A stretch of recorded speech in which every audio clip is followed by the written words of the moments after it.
Hello, I'm Sabina, a CPA financial planner. I advocate for you to pay less taxes legally, legitimately, and ethically. Our practice focuses on tax-smart investing and wealth building. Today, I'd like to talk about 10 red flags could raise your odds of an audit. It's the one thing every taxpayer can agree on. Avoiding an IRS audit is good. While there are certainly those who try to cheat the system, most people just want to make sure they haven't made an error that would land them in hot water with Uncle Sam. Nobody wants the IRS scrutinizing their taxes. IRS audits come in three forms: correspondence, office, or film audit. The IRS is feared because people either don't understand the tax law or they cheat on the taxes. If you work with a good tax advisor, preferably a CPA, and keeps proper documentation of expenses for deduction, there's no need to be afraid. To stay out of the IRS crosshair, the first thing is to prepare an accurate return. This may seem like common sense, but filing an inaccurate return is the biggest reason you will encounter follow-up from the IRS, says Eric Smith, a spokesperson for the agency. An ounce of prevention is worth a pound of cure. Good record keeping really matters. He recommends reviewing income statements throughout the year and making sure your year-end statements are accurate, as banks and employers can make mistakes too. So if your W-2 and 1099 don't add up to what you believe they should be, contact the payer immediately. Second way to avoid the red flag is to double-check your work. Another aspect of preparing an accurate return is getting a second set of eyes on the work you've done. Find someone you trust to review your return. It's easy to transpose number or have heavy thumbs. The third way to do it is to avoid round numbers. Is your tax return filled with a bunch of zeros?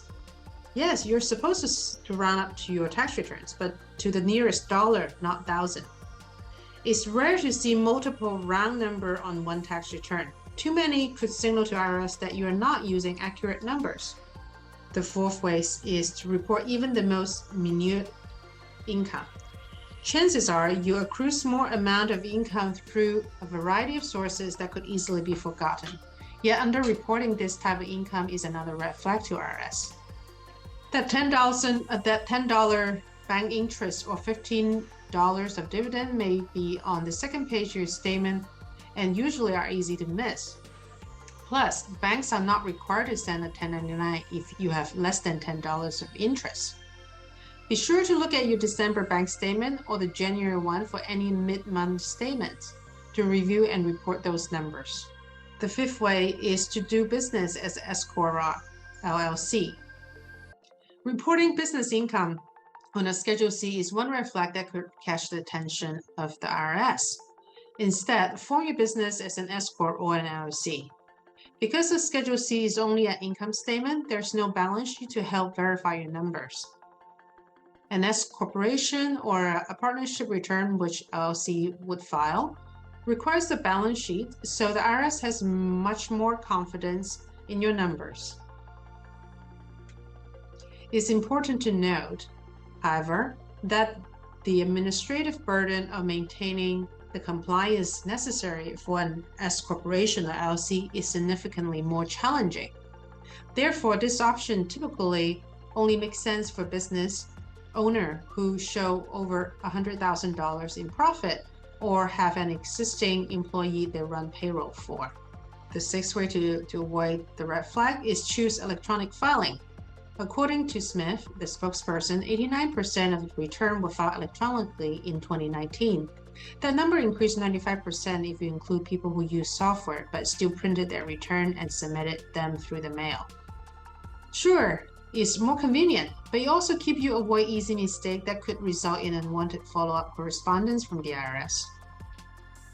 How, you ask? The tax software handles the calculation and can catch error you could otherwise miss. Many tax software companies even go as far as to guarantee that calculation 100% accurate. and some let you buy additional audit protection service when you file for a fee. 7 ways. Be mindful of your charitable donation. Many taxpayers make charitable donation at the end of the year, which can generate a tax benefit. However, it's important to work with your tax advisor, as large charitable contribution deduction can trigger an audit. The key is the size of contribution relative to your income and the type of contribution. A cash contribution is less likely to be challenged than a property or stock donation.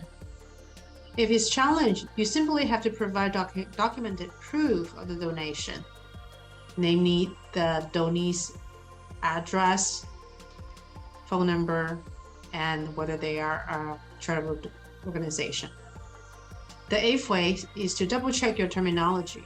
Attending seminars and conferences to learn new skill or make new connection for your business, you can usually deduct those job-related expenses if you use the right label.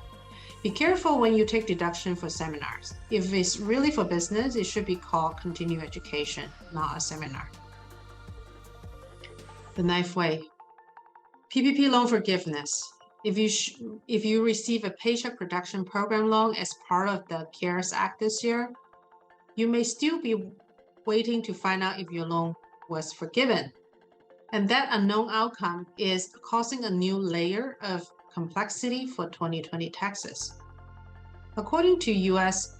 Department of Treasury, if a business reasonably believes that a PPP loan will be forgiven in the future, expenses related to that loan are not deductible, whether the business has filed forgiveness or not.